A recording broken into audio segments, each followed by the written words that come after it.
Hello, here goes nothing. It's Katrina here from NC Normal, and I'm coming to you a little late for our board chat, our third Thursday board chat. So first of all, I just want to send love and light out to everybody. I hope everyone's coping well and hope that you all stay well.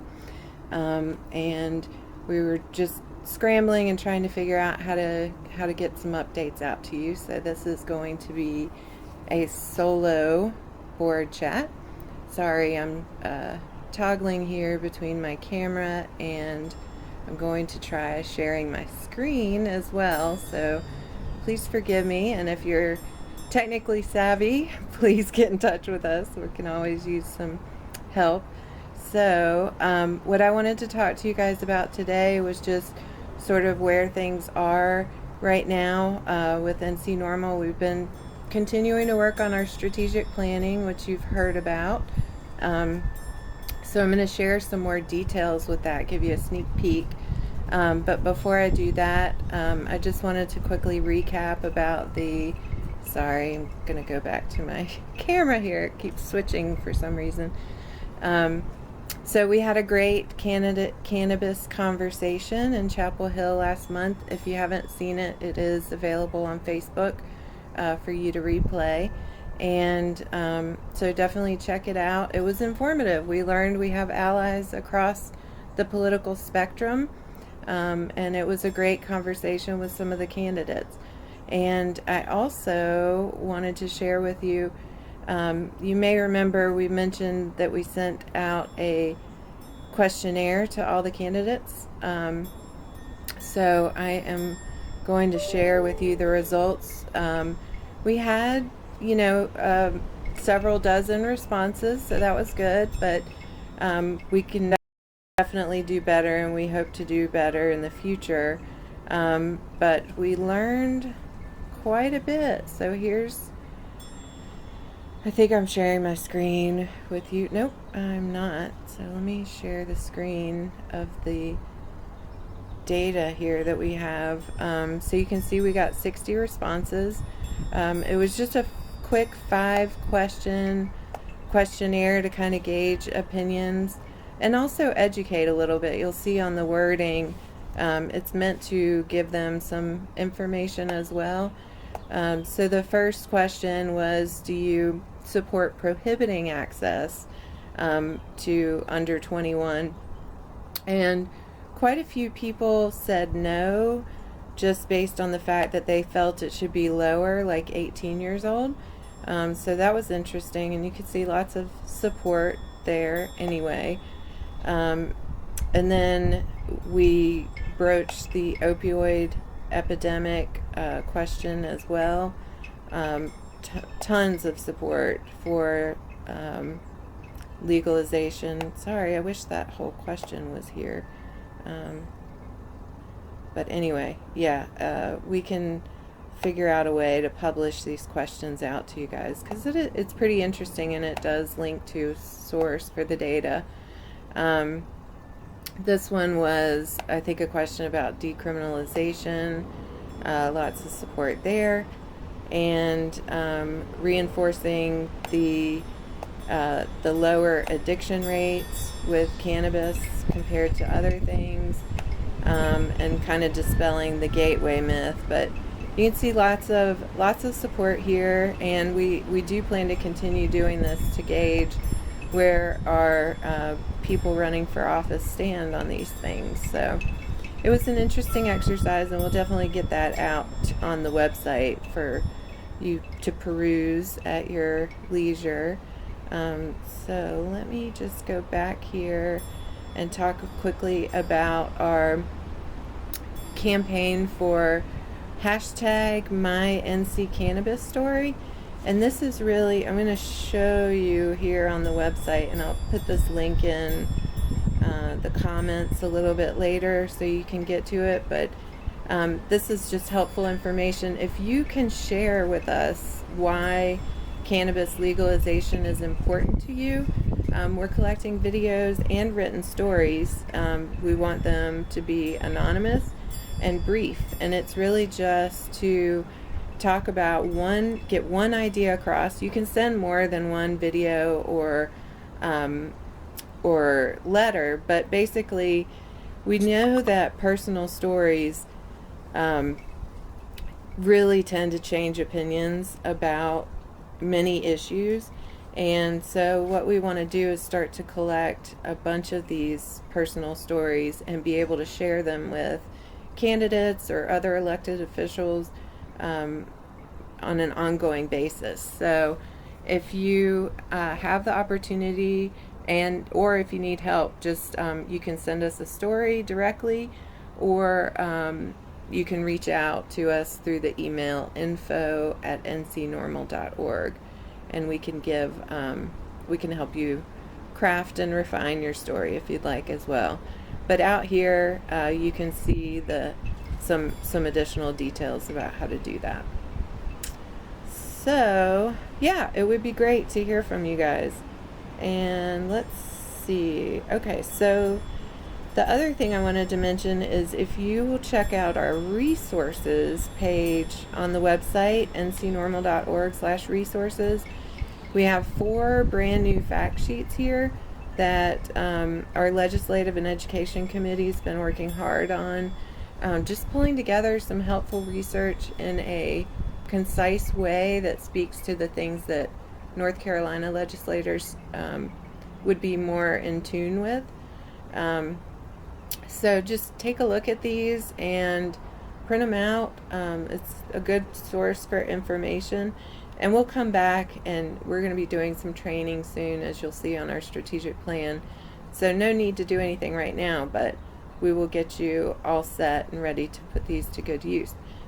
They're about a page long. I think one maybe bleeds over into a second page with all the sources cited. So they're brief as well, which I think is helpful. All right, so those are our new fact sheets. And then we've had a great group of people meeting and talking about, where we're headed as NC Normal. Excuse me, and what we're going to be focusing on.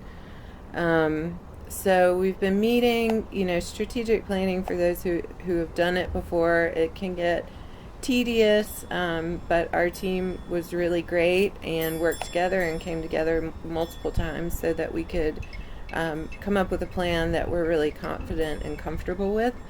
So through that process, we also realized we needed to tweak our mission statement a little bit to just reflect more of what we're all about. So as a consumer advocacy organization, that's our priority. Is we want to not only legalize but have a market that is accessible and of high quality and is very democratic and allows us to have access to good, safe products. So what we've landed with, and I would love add your comments in Facebook or YouTube, wherever you're watching. We definitely love to hear from you guys. But our new mission statement is to educate, empower, and activate North Carolinians and elected officials to honor the individual liberty of adult consumers to responsibly use and or grow cannabis for medical or personal purposes. So we think that hits more on the areas that we are focused on. So would love your thoughts on that, and see if we're missing anything critical that we haven't thought about. So our plan, and by the way, these are this is very much a sneak peek. They're going to be rolling out the door shortly, but just wanted to kind of talk through some of this and get some initial comments from folks as well. So here on the left side, you see our educate, empower, and activate from our mission statement. And then across the top, we have various areas that are kind of working on these different components. So the strategic plan, you'll notice it says 2020 to 2025.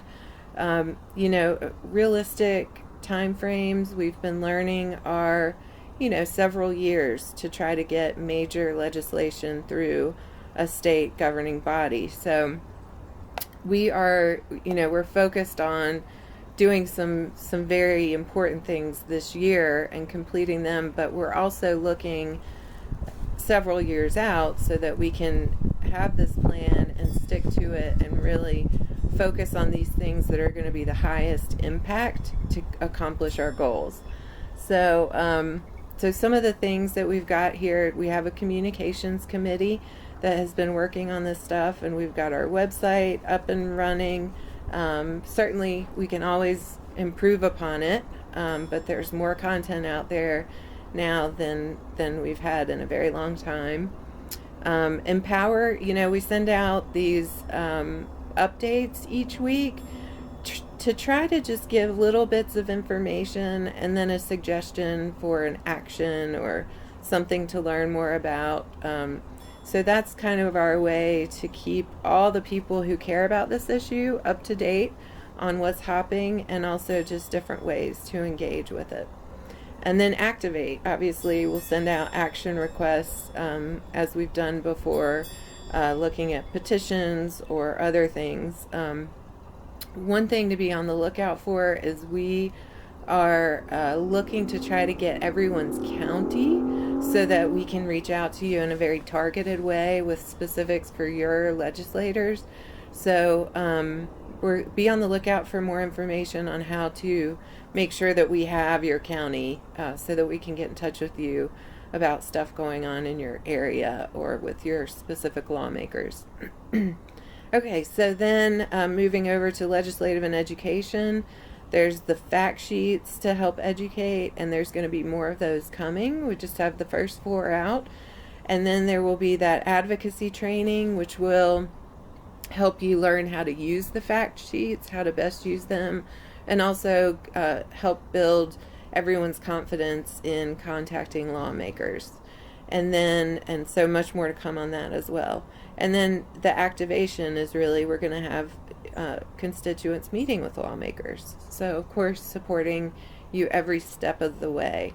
And then moving over to our events committee, they are going to help us pull off these educational sessions and bring in knowledgeable speakers.